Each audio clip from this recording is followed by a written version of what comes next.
Welcome to the New to Wrestling podcast, where I, your host, Xavier Cruz, a lifelong wrestling fan, will take a lifelong friend through the action, the joys, and the drama of the world of professional wrestling. My co-host, Kelsey Silva, has been bitten by the wrestling bug, and I want to invite you to join us as I take her through the moments that made me a fan. So if you're new to wrestling and would like to get brought up to speed, or a fan who would like to relive some classic matches, promos, and segments through fresh eyes, join us as we embark on a journey through the Attitude Era and beyond.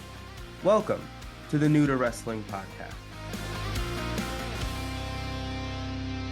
Hello, and welcome to another edition of the New to Wrestling podcast. This week, we watched the October 14th, 1996 edition of Monday Night Raw, and the match card is as follows.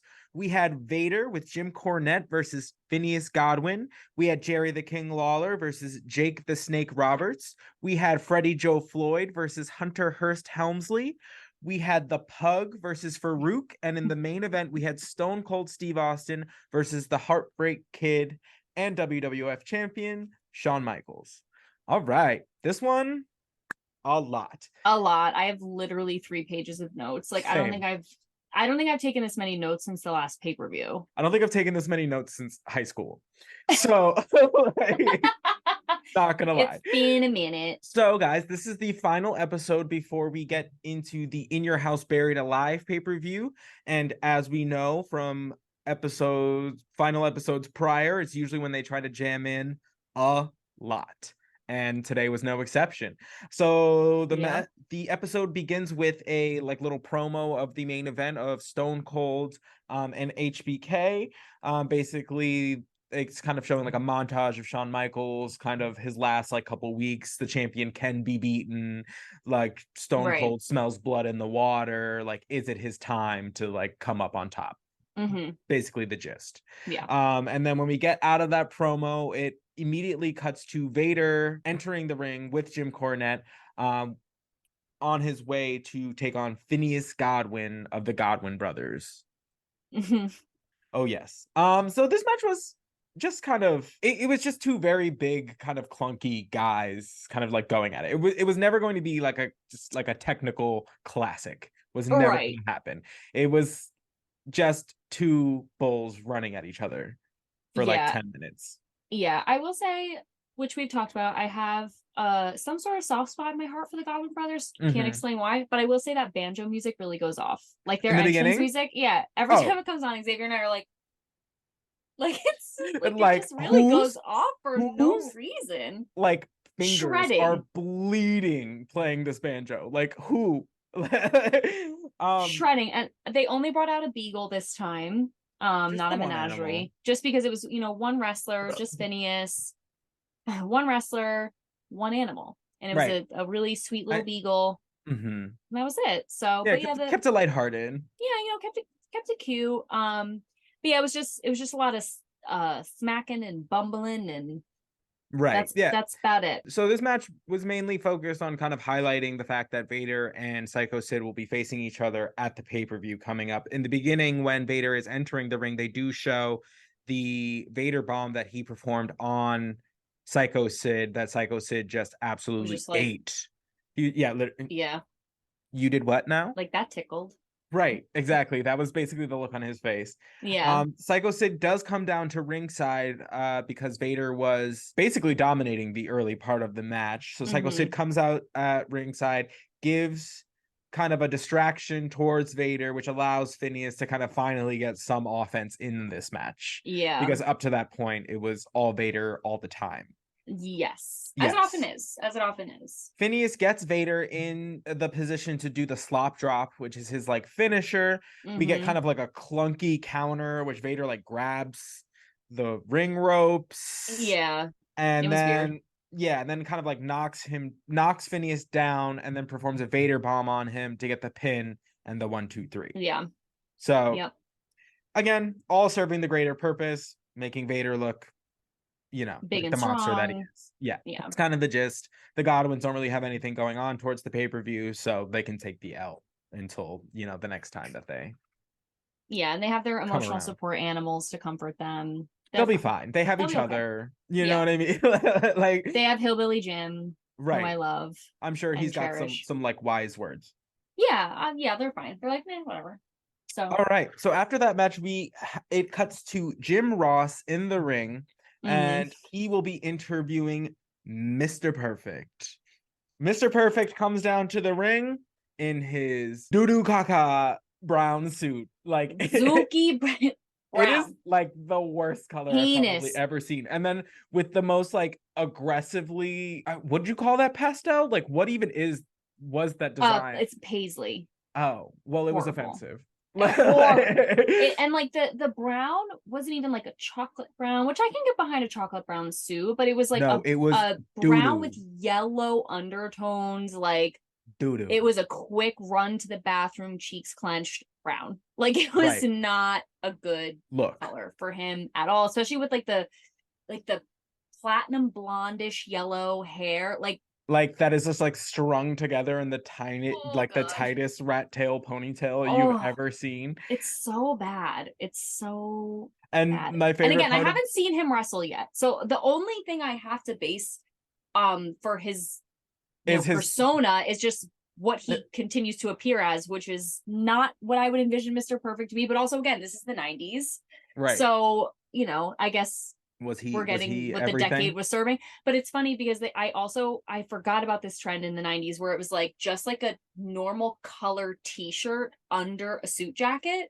And when they were playing back all the times that Hunter Hearst Helmsley had his lady taken by Mr. Perfect, that's what Mr. Perfect was wearing. It was like a blue, just like V-neck t-shirt with like a suit jacket over it. And I was like, I hate that this like tucked into like joggers. Like yes. And I was like, I'm so glad this died. Please let us never bring this back. It's horrid. I'm so glad we left this one. We let this one live in the coffin. I don't want to see it ever again. So bad. And my favorite part of this entire interview is JR basically like commenting on the fact that Mr. Perfect hasn't wrestled like in a minute, and he's like, "Are you gonna be 50% perfect? Are you gonna be 75% perfect? And are you like beyond perfect?" Yeah, like, and Mr.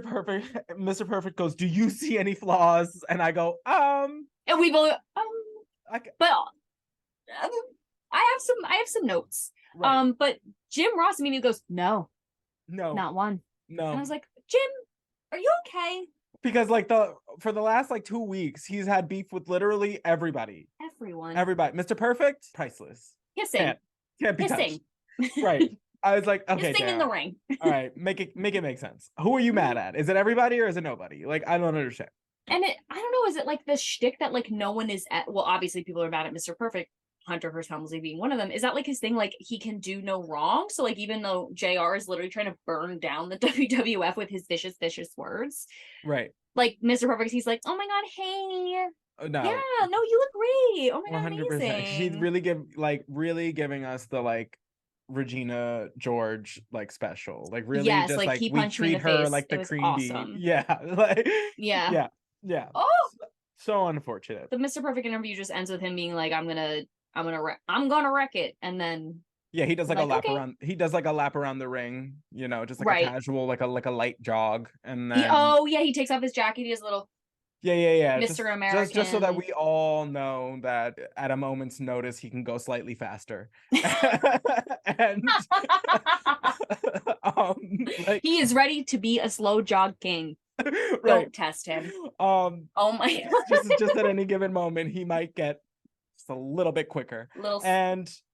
So all leading up to the match that's happening next Monday on Raw with Hunter Hearst Helmsley. So it's not at the pay-per-view. It's not at the pay-per-view like we thought. It's going to be next Monday on Raw. Oh, okay. Interesting. Interesting. So next we have Jerry the King Lawler versus Jake the Snake Roberts. What a roller coaster of emotions this was for us watching. Did you catch what JR said about Jerry the King Lawler while Jerry was going on his like diatribe? I heard some things, but he says so many things now. I told Xavier while we were watching, I felt really bad, but at one point I was like, I didn't even realize Jim Ross was talking. I think because I'm getting so used to him just like word vomiting that I'm able to like tune him out more and like watch the match. So I don't think that I did. Like I knew he was talking, but I'm not sure. I probably missed it. So Jerry the King Lawler, like during his entire entrance and I guess the commercial break for the Big Bang Boom tour that we were watching, basically had a microphone in his hand and was performing a like a tight 5 on Jake the Snake Roberts. What else essentially is new? Yeah. Jim Ross comments on that Jerry the King Lawler and Vince McMahon are going to be on commentary next week.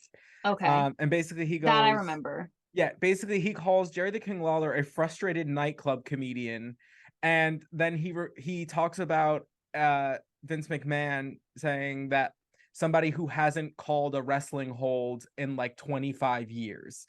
So like he was just throwing shade on their name. Just wow. Yeah, he was coming in like hot. He was big mad in the beginning of this, and like I was amazed you were able to tune it out because he was seething. Like he was mad because the whole point is that this or next week Jerry the King and Vince are supposed to be the ones on commentary, meaning that Kevin Kelly and Jim Ross are not supposed to be on commentary.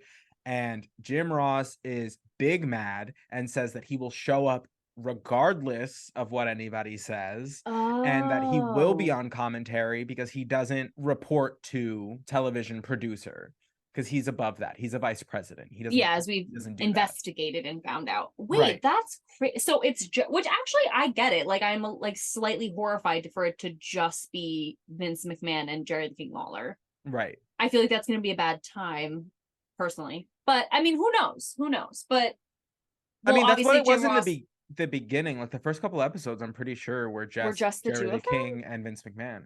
Oh, you might be right about that. I've gotten so used to JR. Oh, you're totally right about that because I remember being like, oh, look, JR, he's finally here. Right. So he's going to be there anyway, and he got stuff. We know he has stuff to say. No, he has stuff to say. So wow. Oh my God. So after Jerry is done with his tight 5, we get Jake the Snake's entrance, and he comes out stumbling with like a whiskey bottle and a brown paper bag.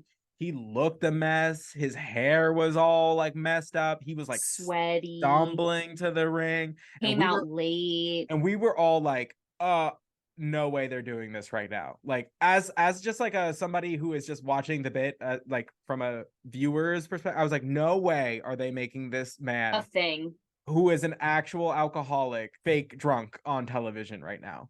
I was like, if this is real, this is extremely uncomfortable. Like extremely uncomfortable that they're like playing up it just again because you're like, that's who he is in real life, and that's such a huge part of his like who he is, like that he's been like he has to overcome it, and it's day by day and whatever. So it's like, oh God, like please don't let this be real. That would be so heinous. So basically he makes it kind of into the ring, and then Gorilla Monsoon, the president of the WWF, or the on-screen president of the WWF, comes down and is like, what do you think you're doing? And it cuts to Jake the Snake Roberts kind of cheating his back to Jerry the King, and he's like, don't worry, I'm faking it. And he like blows his breath like at Gorilla Monsoon, being like, see, minty and, like, fresh. Right. And he's like, don't say anything, like don't say anything. And Gorilla Monsoon's like, you know what? Fine. Give it up to God. Yeah. He turns around and leaves, and Jerry the King Lawler, super stoked, into the microphone that he still has for some reason, because he's like, oh, so it's like he's gonna let it happen, like it's official, this is an official match, like don't worry, Jake, I'll come to you.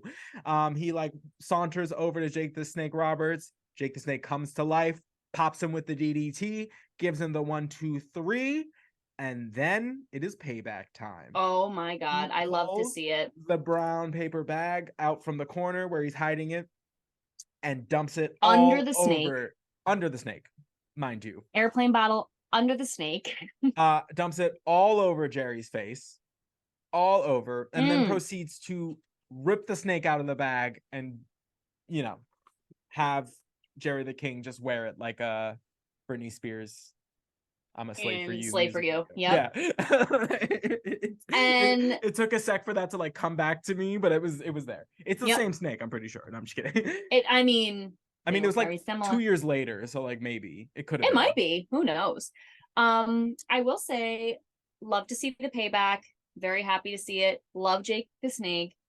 The way he manhandles that snake is so scary. Uncomfortable to behold, because I'm like, sometimes he's throwing it around so much, I'm like, it has to be fake. There's no way he is actually handling a real animal like it's a lasso. Like I was like, there's just no way. And then he's holding up the snake and you see it's like little tongue flicker out. And I was like, this poor note. Like I love, again, Jake the Snake, love the story. I love this whole thing. Very cool concept. Yes. Could never happen today. Never happen today. Never. PETA would have shut that down. Like literally, he was walking to his car, jumped immediately. Right. Snake rescue. No way. And they would have spray painted on his car until all are free. Like without a doubt. Without a doubt. Love to see the payback. Like love the payback. Absolutely was here for every moment of it. Was it long enough? No. Oh my, yes. For all that fuss of like the late entrance and he was stumbling drunk, and then it's for like all that fuss that we've already had a pay-per-view match that Jerry the King has not stopped talking about him for months. Say it. Every time Jerry the King is on television, he cannot not say Jake the Snake Roberts' name. And then we already have a match. And then we pick back up this feud after they have a match, just for him to stumble out kind of drunk, DDT his ass in 2.5 seconds, and then pin him. I was like, that's so sad. I wanted him to like properly kick his ass. Yes. Because, okay, was the payback a good touch? Yes, but like I want to see them actually wrestle. Like that it is the World Wrestling Federation. Like that's right. What we're supposed to be, like you would think. Right. And again, like you're saying, they set it up and set it up and set it up, and then literally one move, the match is over. That's it. I was like, come on, man. Right. I agree with you. It was way too short for a feud that was a mile high. Right.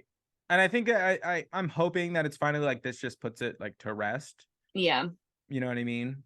Yeah. But we'll see. We'll see what happens after the pay-per-view. Next, we get a follow-up from Jesse James, who is giving us more of a kind of enlightened look at this saga that we have begun. So basically it goes on that he follows Jeff Jarrett like out of the WWE because he eventually like leaves.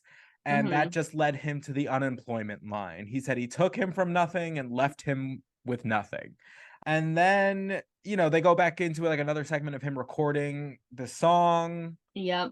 Because we're still talking about this song. And there's more J's because now with the nameless, voiceless producer we talked about last week spoke up today, and his name is Jim Johnson. Right. And I was like, is that his real name? I'll never know. Or are we just riding this double J train to hell? I'm just curious. This is where Kris Jenner got it the from. K idea. Oh. You know what? She said J's been done. Let's take it back. It's a new era. Yeah. So what was his name? The producer? Jim Johnson. Jim Johnson told us we were going to be amazed by the rest of the album, by his vocal range and what other album or whatever songs that were coming. They also like kind of like teased like a duet with like a famous country singer, and then out of left field he goes, next week Jesse James will tell us all about his experience in Desert Storm. What? Wait. Field. So your entire existence is to follow around Jeff Jarrett and then apparently sing his songs for him and then follow him out of the WWE. And the entire time you were a part of Desert Storm? Does that sound right to anybody else?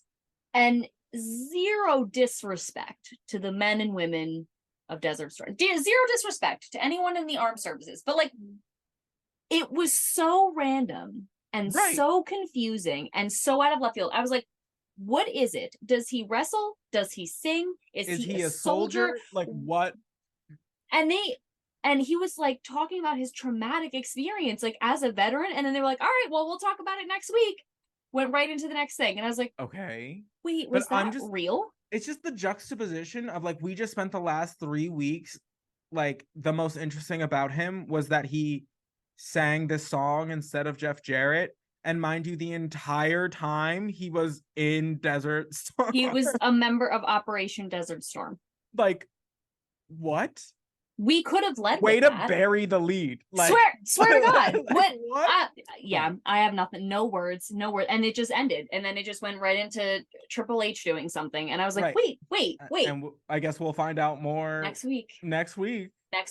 I just...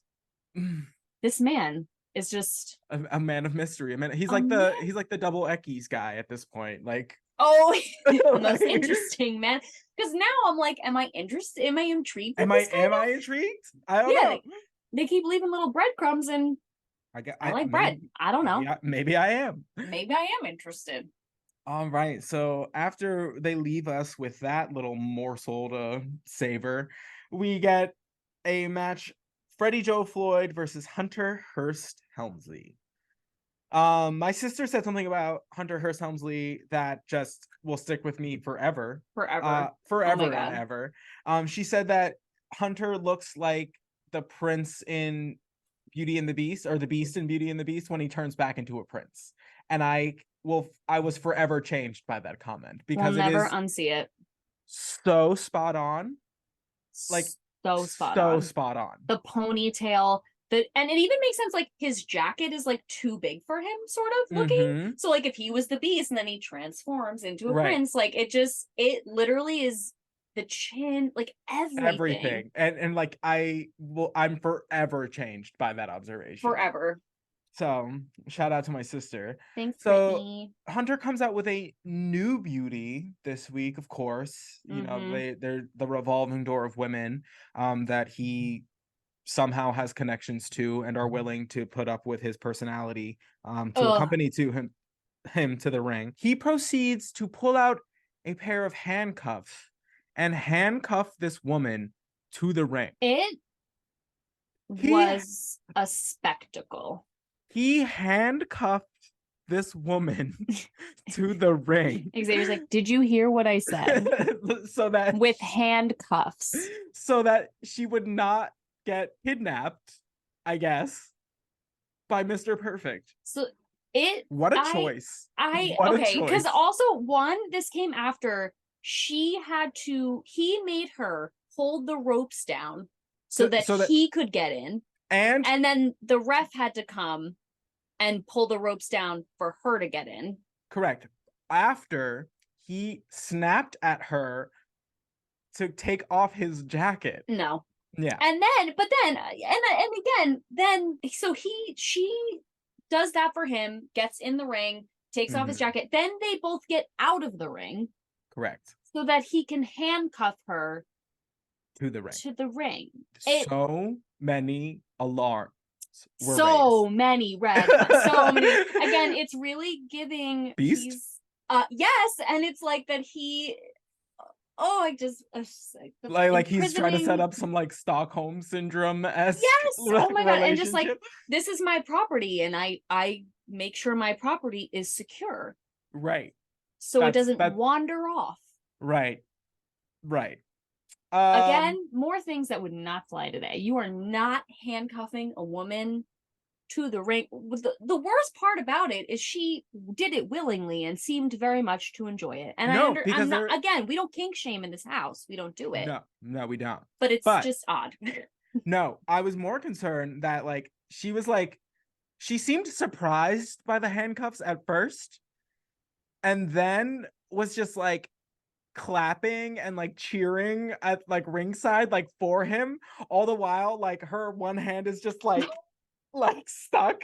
So she's just like, it was just the most absurd thing I've ever seen. I'm like, baby, you're not okay. Like, this man just took your freedom. And she's like, I don't want to make choices.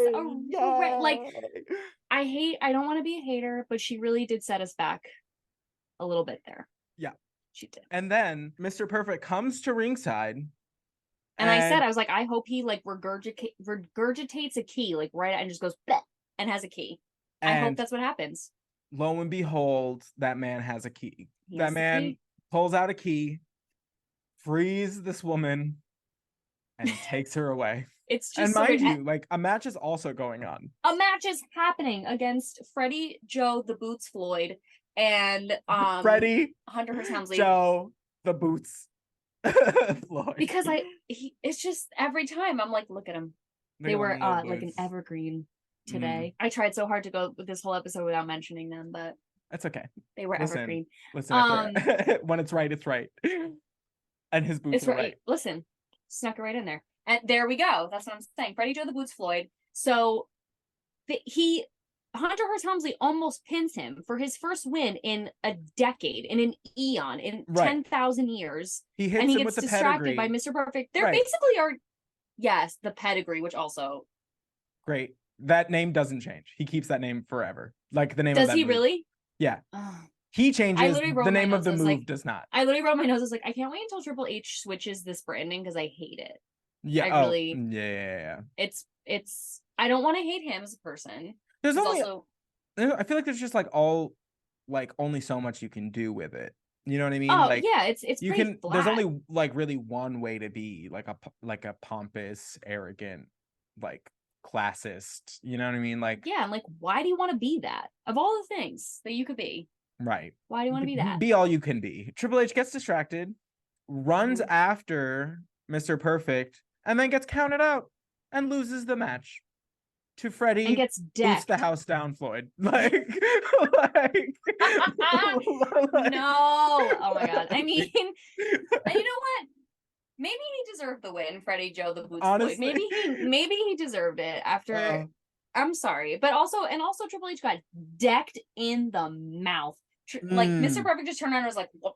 Bopped him, just bop and dropped him immediately. The bop and drop. Yo, the bop and drop. The bop and drop. Bop and drop right in the mouth. It was pristine. And then he just was like perfect, dare I say. It was. I hate myself. I hate you. I was literally about to say I hate you for just doing that. It was perfect, dare I say. Good for you. Good for you. But I will say this about Mr. Perfect.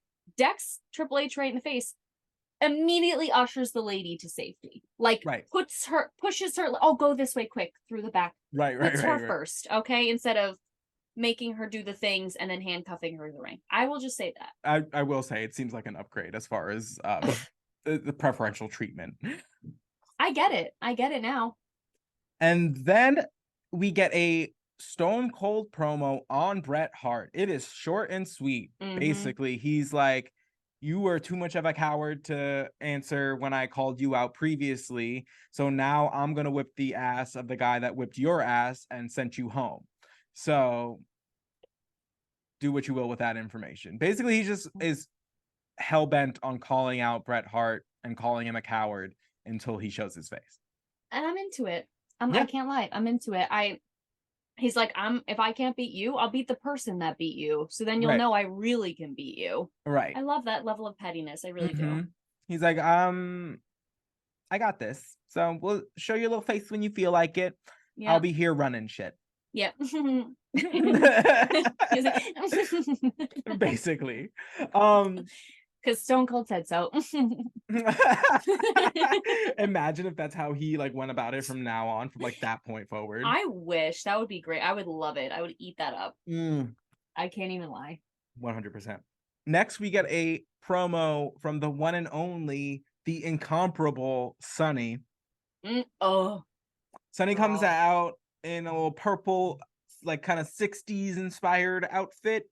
Big old white boots, comes out and basically and the promo starts in a way that makes it sound like she's going to introduce like her new client. You know what I was mean? amped. Like, I was hyped because we know she's down and out recently. She doesn't have basically any more clients. So what's going on? So I thought she was going to announce another one to her like roster, and she's like, introducing you to the hottest, the like sexiest, the best thing that's ever happened to the WWF. And she's like, me, and then another giant sign of her.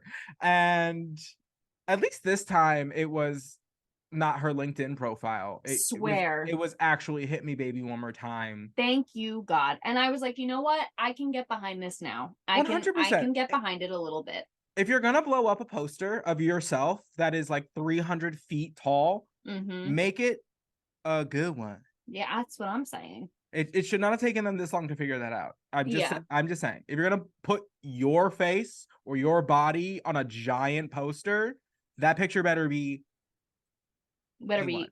This isn't no like fall play promo. All right, get it out of here. Thank you. And is it too? I'm glad it was a new photo because I was like, really, we're gonna do this whole spiel and you're gonna do the same photo. Right. The last 2 times they did it, I was like, at least give me a new one. Like right. instead 100%. Of just like, remember this? It felt like they spent like way too much money on the prop, so they had to keep using the prop. Yes. And it's just like, but that kind of like it's a one and done, baby. One and done. The like, money's already gone. 100%. Like you take the horse and carriage to the event and then it goes away. Like there's no like you don't see it. It turns back into a pumpkin babe. That's it. You don't then like drive it through McDonald's. Like it's just I'm tired of seeing it. Like let's move on. Amen. So after the promo, Sunny joins JR and Kevin Kelly at the commentary desk because she's gonna call the next match. But before that happens, we get a promo from Mankind and Paul Bear. It's raining. Like they have suddenly had kind of a change in emotion, a change in like kind of feeling. No longer is he like scared that he's going to be the one like in the coffin. He's saying it's not my body that's going to be in the grave. It's going to be the Undertaker's body. He's like covered in dirt. Like it's like raining so hard. He's just like you really kind of see like the wheels like working in his head, like he's like convinced himself that like he's gonna be the one to like turn this around. He's now like I think he's scared himself so far into being like angry, what I mean? I have to say it really gave the one Batman movie, is it The Dark Knight Rises, with where he's like in the pit and he has like a broken back and he has to like the last one? Yeah. Yes. And he has to like basically he's broken, like mind, body, spirit, he is broken. And he's like, I will never defeat Bane. I'll just never get there. Like it's just it's over. He won. And then he literally like physically works himself back into being like, nah, like I could do this. And like gets back there. It's like that classic, you gotta break you to build you up stronger kind of deal. Yes. Thank you. And that's the thing. And I don't know. We'll see what that like kind of turns into. Like, did the Undertaker break Mankind into becoming like an even like more dangerous person? Yes. Like we'll find out. I'm so excited to see this match because I really like, again, and I know I already said this, but it really could go either way. And I wouldn't be upset either way that it went. Obviously, I love the Undertaker and I want the Undertaker to win. Right. Because I also just want that vengeance, that sweet, sweet vengeance. Right. Because I hate Paul Bear more than anybody. But Judas, who hath betrayed me thrice. I just like perfect. But I just am excited to see who this version of Mankind will be, if it's because it seems like he's going to be different. Like it seems like they're psyching it up or hyping it up to a way where he will be a different, like he'll be Mankind, but there'll be a different edge to him. Yeah. Yes, thank you. Yeah. So only time will tell. And then Paul Bear kind of takes over. He's like, loyalty means nothing, and then basically goes on to say like it's the Undertaker's fault, it's the Creatures of the Night's fault, like you brought this on yourself. Sure. It's all gonna come to a head at Buried Alive. Following match, we had the Pug, who we were just as surprised to see as you all are, I'm sure, hearing it. That he was back, versus Faarooq. Sunny's on commentary for this one. They have had an amicable split. They have addressed it now. Sunny has addressed it now. Basically, she's like, we're still friends. I still help out from time to time. She has lots of friends. She's very popular. So that was basically the gist of the breakup, was that they're cool. They're just not working together anymore. Yeah, it's just weird. And I still don't really understand why, but my favorite thing about this was when JR fully just calls out Sunny for putting Faarooq in a helmet. Like, and you know what? And he was like, someone explain this to me, why they're putting a like football All-American 300-pound like man in this like archaic helmet. Like he was like, someone make this make sense to me. And you know what? Thank God he said it, because we've been saying it for weeks. Been saying it. we've been saying it. That is the dumbest thing I've ever seen. And he was like, it was like the I forget what it's called, but like the abstract of a thesis. Like it was like a chunk of just like a why would they put him in this? He is an all-American da da da da. To I will Right. explain in this essay why I think this Right, is a stupid choice. We said he literally Like, pulls out like a PowerPoint presentation that's like 18 slides long, and it's just like yeah, the origins of the helmet. Like he goes deep, and Mhm. I was waiting for it, and I'm finally glad somebody said it. I really am, Me too. because It needed to make be it make addressed. sense. Make It it make needed to be sense. addressed. It was the Although, like, I elephant in will the room. say, as much as like JR's been kind of like annoying recently, he's been saying some like pretty spot on things every now and again in regards to like some of the other wrestlers or the things that are going on. He's been coming through with some like little nuggets of truth. So Yeah, I mean, annoying, I guess, like in terms of just like, can you also call the match? But like when you get some of the info that he's sharing, you're like, oh wait, what did he just say? Like he's 100%, he dropping TTT. crazy. So this match was very physical because Yeah, Faarooq is very physical. big boy. So basically Farouk's just running over the pug a majority of the match. Mm-hmm. He gets him in the tiger bite, which is that like overhead like slam, which is like his Mm-hmm. finisher. And then gets the pinfall victory 1, 2, 3. This is leading up to his Intercontinental Championship match against Mark Miro at the pay-per-view. So once again, it's making the challenger look strong going into a like pay-per-view match.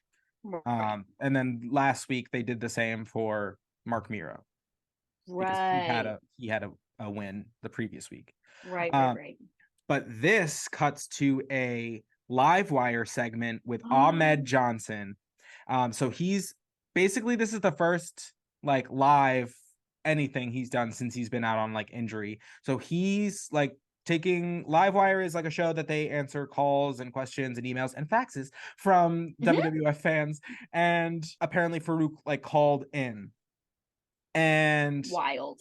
it was wild. I They just honestly get highly encourage anyone listening to look up this clip if they can find it. It right. It's is Ahmed Johnson on Livewire with Farouk calling in 1996. 1996. Crazy. Xavier and I were like jaw dropped the whole time because it's calm, but it's fierce. It is so Right. aggressive. Basically, Ooh. Ahmed Johnson's like, look, I don't even take it personally, but I like cannot let you walk around having done that to me without doing something. He's Yep. like, My basically Farouk reputation. was trying to be like, oh, like you like we grew up the same, like there are like no rules, blah blah blah. And like Ahmed Johnson's like, that's fine, but that's not gonna stop me from sticking my foot in your ass. And we were like, Literally. oh, it was amazing. So calm, was like, yeah, I mean, I hear what you're saying, but that's not gonna stop me from putting my foot up your ass. And I was like, And then he goes, you did me a favor. You woke me up. All you did was like made sure that I knew that I have to do this alone, that I can't trust anybody, that nobody has your back, and like all of these things. And he's like, thank you for doing me that favor, because this is not over. This needs to get settled.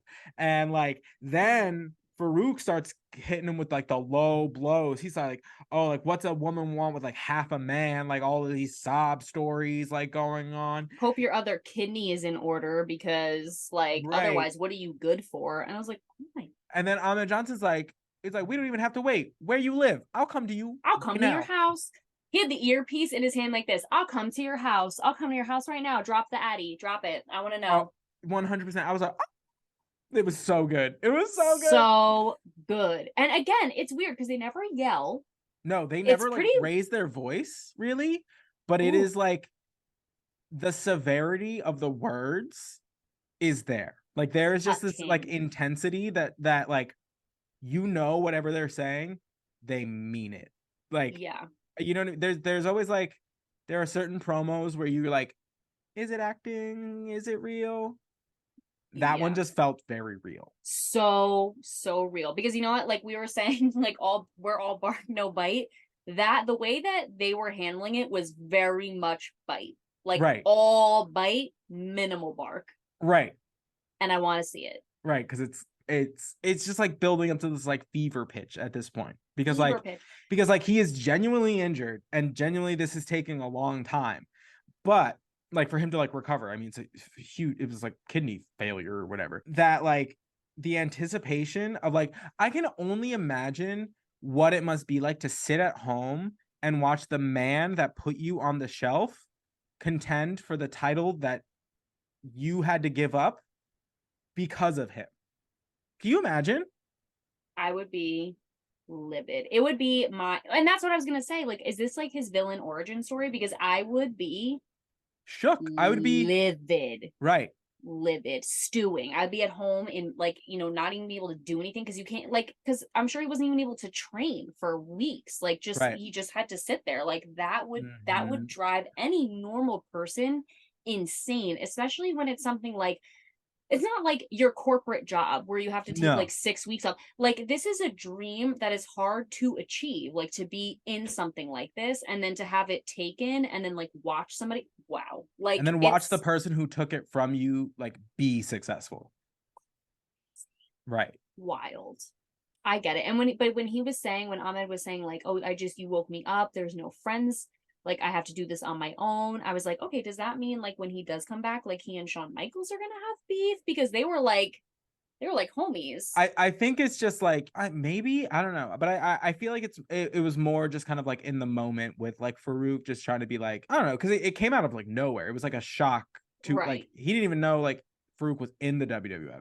So it's less, I feel like it's less like like specifically like his friends and more just like you literally have to watch your back at all times because people come out of like nowhere, left field, and like I didn't even know you existed and you took me out for months. Yeah. So yeah, and then when Faarooq was like, oh well, I'm gonna stop anybody who gets in my way. This isn't about like the way we grew up. I'm gonna stop anybody who gets in front of me, gets in there. I was like, sir, you ambushed him. Like, what do you mean gets in front of you? You came out of the left field and came in and assaulted him. Like, just like, what do you mean? I was just like, I think maybe the logic is like he was the Intercontinental Champion and Faarooq wanted that. So like, he said like anybody that gets in the way of like what I want. Yeah, okay. So like maybe that was his logic. But even then it's like the way that it was like presented made it sound like Ahmed got in like Farouk's way, and it's like, no, it's very much not the case. Like you very much inserted yourself into his path. Yeah, so, but we'll see what happens. I'm so excited when that comes to a head. Oh, it's gonna be good. I can't when Ahmed Johnson comes back, because I feel very confident that he will. I'm going to lose my beans. I'm gonna lose it. I'm gonna be so excited. And then we have our main event, which is Stone Cold Steve Austin and Shawn Michaels. So we get Stone Cold's entrance, and then we get a promo from The Undertaker. And it was, I think, his best one yet. Best one yet. He's standing above the grave, kind of like talking like down like into it. He's like talking about mankind. There's like this like weird echo going on with his voice. It's so intense. Something he mentioned his purple fists, and I wrote that down because I thought it was hilarious. He said something about like you've escaped like my purple fists or something. Oh, like every time you escaped my purple fists, you grew stronger. Yes. Yeah. And yeah, so the promo was so good. And then, but my favorite part is when he goes like, I will be your judge, jury, and executioner. And I was like, oh, so good. That is so good. So good. And I love to, again, I just love the details so much. Like, so then this time they put purple like around his eyes. Mm-hmm. And like the way that they did the coloring of the promo, it was like especially because he mentions the purple gloves, like you really notice the purple, and like the purple gloves with the little purple like things he has with his boots, and then just like the purple around the eyes. I was like, this is just, I love those little touches that just add such a depth to it. And like the fact that they had the camera in the grave and it was like pointing up at him and he was talking and it created the echo. It was just so good. And then like good. There were like these like very short like kind of like flashbacks, but they were in black and white, and it was a crack of thunder. Yeah, it was like a crack of thunder, and then it was like a very quick like flashback to like him like feuding with mankind, but it was just like Oh, it was so good because like then it would immediately like cut back and his face is just like right there. And there's just like one moment where he is like has like deadlocked eyes like with the camera, and you're just like, I might actually shit. Like I'm scared. Like there's I might this one actually point where cry. like he is so intense and you're just like, damn it, that's good. That is so good. You are just you just get captivated by him. And Mm-hmm. like it again, it's so well done, it's well written. Like I don't know if he like who writes it, or if he writes it, if there's like a collaboration or whatever, but like the writing itself of what he actually says is so good. Like Mm-hmm. and it's simple, it drives it home, and again you're just captivated. It's amazing. And like he does such a good job of like specifically like choosing language that works really well with his character. Right, a You know what I hundred mean? Like percent. his promos are so like so believable because the verbiage like in it is just like you fully believe that like this man comes from like the underworld or something. You know what I mean? Like Yes. you think this man is not human just based on like the everything that he presents like to you. And that is Yes. so impressive to do. Like So impressive, because when you see other people wrestling, like I can fully look at Shawn Michaels or whoever and be like, that is a person that exists outside of this. Like I can like right. see how they would exist outside of wrestling. But the Undertaker, I'm like, he just begins and ends like within this character. Like I don't ever imagine seeing him as anything else other than this entity, because he's Right. just in it so fully all the time, which I know is like why he's so revered for many reasons. It's one of the many reasons he's so revered as a wrestler, but like it really is insane to think about. Like again, when Shawn Michaels is calling from San Antonio, Texas, I can see him like lounging around his house and like doing Right. whatever. And I can't ever No. envision, I, like the I Undertaker spends his time in graveyards. That's in his free time. That's all I can envision. That's it. that's it. And That's it. that's like a credit to this man. Like this Yes. man is Like so a legend, an absolute legend. that's just leading up to the buried alive match, which we are going to like really truly live for that one. Live. Xavier and I were texting this morning, and I was like, I woke up today sad that our episode today wasn't about the pay-per-view. Oh my god, me too. I was like, wait, is it the pay-per-view one? I was like, You were no. like, you were like, oh man, I'm bummed it's not the pay-per-view. I was like, oh my god, I literally thought that when I woke up this morning. I was like, dang, which great episode, but I was like, oh, cannot wait for this I freaking know. pay-per-view. Don't worry, guys. One more week. One more week. We got this. Hang in there, hang in there. And then, so after we get the Undertaker promo, we get a promo from Vader with Jim Cornette, because they are watching the Stone Cold and Shawn Michaels match from the backstage area. Basically, Jim Cornette is not impressed. He is basically going on and on about like Vader is going to be the one to challenge Shawn Michaels at Survivor Series. It's just a matter of time, and like when Vader gets his like rightful place, he's gonna squash him, blah blah blah blah blah blah blah. So All the while Vader is growling, barking, like fully. so loud. If an animal sounded like that, you wouldn't think highly of that animal. You know what I mean? Like you'd think that dog was like not trained well. You know, You would think you would be misbehaving, but I guess that's I kind of guess the that's like point. Vader's thing, is like he's like the mad dog on Jim Cornette's leash, I guess. Like I I guess. is like kind of the whole thing. Like um I don't know. Like I very much respect who Vader is as a wrestler, because he is like he's just huge. He's very talented And and very whatever, but athletic. like Yeah.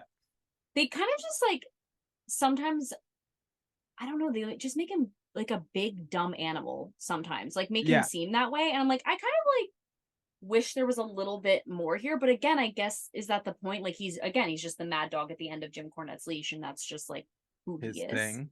Yeah, Yeah. but I think in wrestling, like up until like kind of where we're at now, like it was usually very plain to see like good guy, bad guy. And like it had to be very like Mm, over the top in that way. okay. Whereas like the villains were very like cartoonish villains.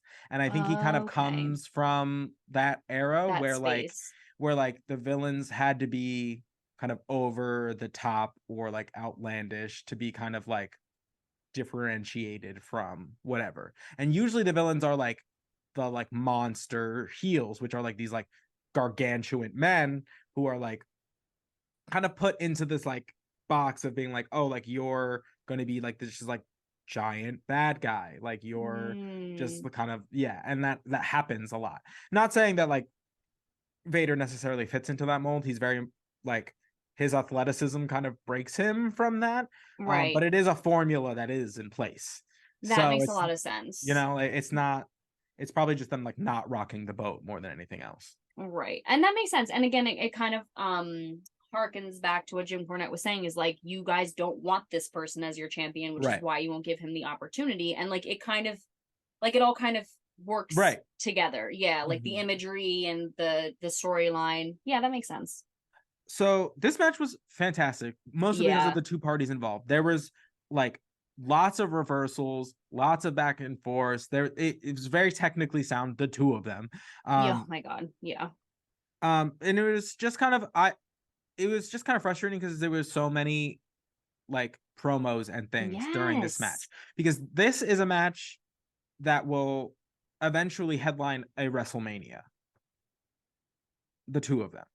Because was this the first time they? No, this isn't the first time they wrestled together.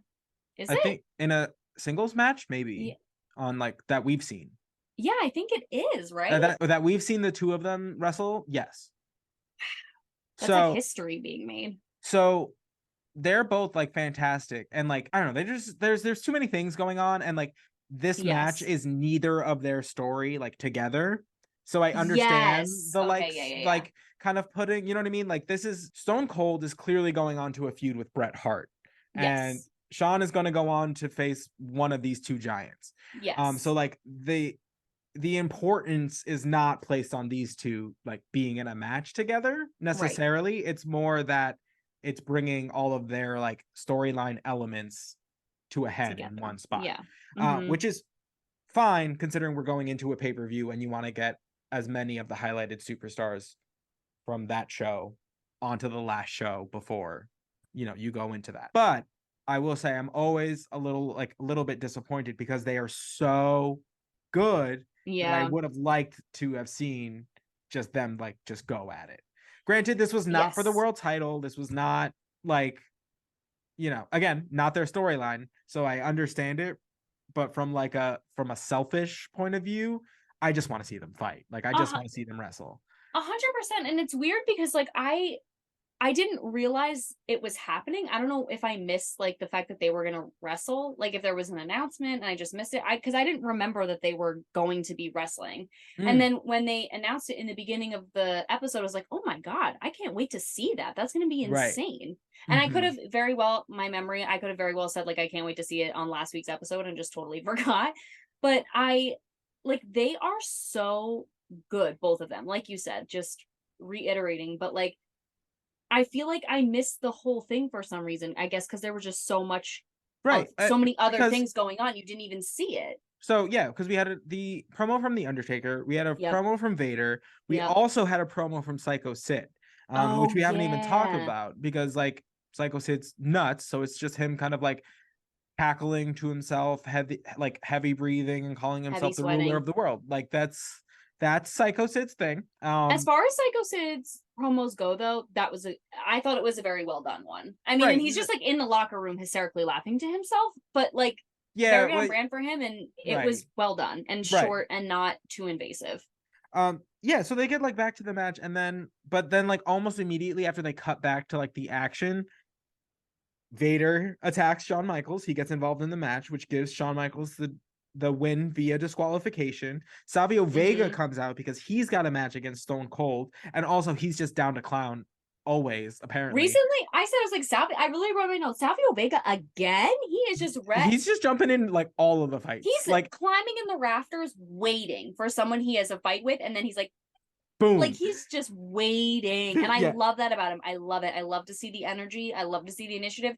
When they were like, oh, look out. I was like, oh, who is it? It's got to be Psycho Sid. They go, it's Savio Vega. I was like, what?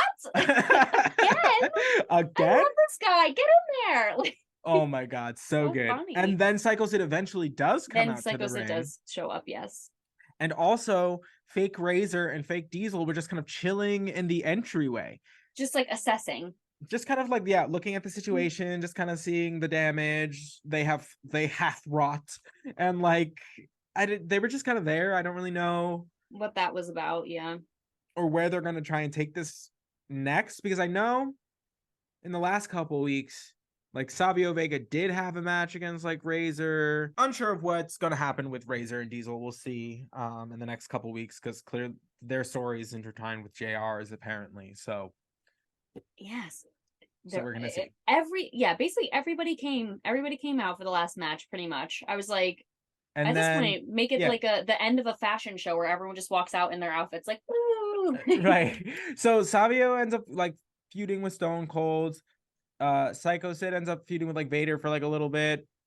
Sean also gets his like licks in, and then crazy licks though. He like runs the ropes, like knocks Austin down, and then clotheslines him like out of the ring. But it happened so fast that Kelsey was just like, "What is this blur?" He literally was like bing bing bing, and he like got some ridiculous hits. Like he's insane. So fast. He's so speedy. And then the match basically ends with Psycho Sid and Shawn Michaels kind of exchanging like words, because while they were kind of feuding with others, they like bumped into each other, and since they are like potential opponents at Survivor Series, there's kind of a little bit of a like what's up, like what's up they did make up at the end. They like, seemed like they were like fine, fist bumped and whatever, but like but there is tension.